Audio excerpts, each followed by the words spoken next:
Welcome back to the day 3 of learn Blender basics in 21 days. ఇవాళ objects ని ఎలా add చేయాలి, లేదంటే మీ దగ్గర ఏమన్నా క్యారెక్టర్స్ ఉన్నా, ఏదైనా సిటీ లాంటివి ఏమన్నా ఉన్నా వాటిని ఎలా యాడ్ చేయాలి అండ్ వాటిని ఎలా మూవ్ చేయాలి, ఎలా రొటేట్ చేయాలి, ఎలా స్కేల్ చేయాలి అన్నది క్లియర్ కట్ గా ఎక్స్ప్లెయిన్ చేస్తాను. సరే, మరి కంప్యూటర్ స్క్రీన్ లోకి వెళ్ళిపోదాం. బ్లెండర్ లో మీరు ఏదన్నా ఆబ్జెక్ట్ ని యాడ్ చేయాలంటే షిఫ్ట్ ఏ క్లిక్ చేయాలి. షిఫ్ట్ ఏ అన్నది షార్ట్ కట్.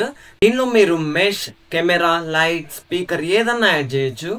మీ దగ్గర ఉన్న ఆబ్జెక్ట్స్ లేదా 3D మోడల్స్ ని ఎలా యాడ్ చేయాలంటే పైన ఫైల్ అని ఉంది కదా, దాని మీద క్లిక్ చేసి ఇంపోర్ట్ అని క్లిక్ చేయండి. ఇంపోర్ట్ లో OBJ ఫార్మాట్ లేదంటే FBX ఫార్మాట్ ఉంటాయి, ఆ రెండే యూస్ చేస్తాము. మీరు షార్ట్ కట్ క్రియేట్ చేసుకోవాలంటే రైట్ క్లిక్ చేసి క్విక్ ఫేవరెట్ ని నొక్కి మీకు కావాల్సిన కీ అన్నది సెలెక్ట్ చేయొచ్చు. ఇప్పుడు ఆ కీ సెలెక్ట్ చేసిన వెంటనే మీకు ఫైల్ మేనేజర్ ఓపెన్ అయింది. ఫైల్ మేనేజర్ లో మీ ఆబ్జెక్ట్ ఎక్కడుందో నావిగేట్ చేసి ఓపెన్ నొక్కితే ఆబ్జెక్ట్ అన్నది బ్లెండర్ లో ఇంపోర్ట్ అయింది. చూసారు కదా, నేనైతే ఈ క్యారెక్టర్ ని ఇంపోర్ట్ చేసుకున్నాను. క్యారెక్టర్స్ ని ఫ్రీగా ఎలా డౌన్లోడ్ చేసుకోవాలో తెలియాలని ఉంటే కామెంట్ చేయండి, నేను దీనికోసం ఒక సపరేట్ వీడియో అన్నది పెడతాను.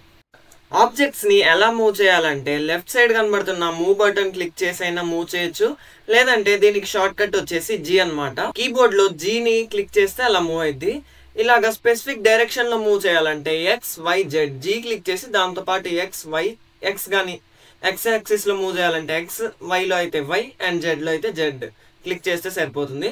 రొటేట్ కి అయితే short cut R and XYZ click చేయొచ్చు. అండ్ స్కేల్ కి వచ్చేసి S అన్నమాట షార్ట్ కట్. స్కేల్ ని కూడా స్పెసిఫిక్ డైరెక్షన్ లో ఇలా స్కేల్ చేయొచ్చు, X లేదా Y అండ్ Z ని క్లిక్ చేసి.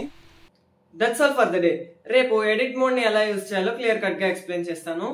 అండ్ మర్చిపోకుండా ఛానల్ ని సబ్స్క్రైబ్ చేసుకొని ఇన్స్టాగ్రామ్ లో పేజ్ ని ఫాలో చేయండి.